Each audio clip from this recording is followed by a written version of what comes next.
Hey everyone out there, it's Roberto Miki again. We've got another great hand question of the week. It's number 53 in our series. It's May 8th, 2025. Well, let's get right into it. Penicillin allergy is our topic today. All statements are true about a penicillin allergy except A, 95% of penicillin allergy label patients do not have an IgE-mediated response.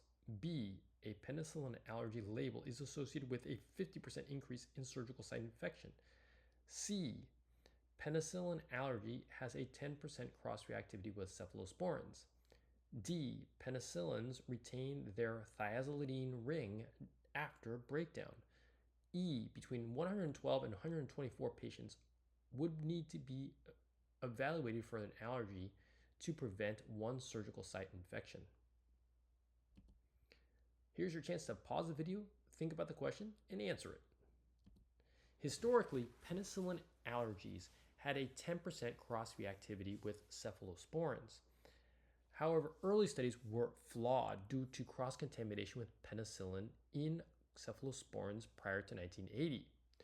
More recent studies have demonstrated more adverse reactions with clindamycin in penicillin allergic patients than with cephalosporins. 8 to 15% of the US population is labeled penicillin allergic, but up to 95% are not truly allergic and lack an IgE response.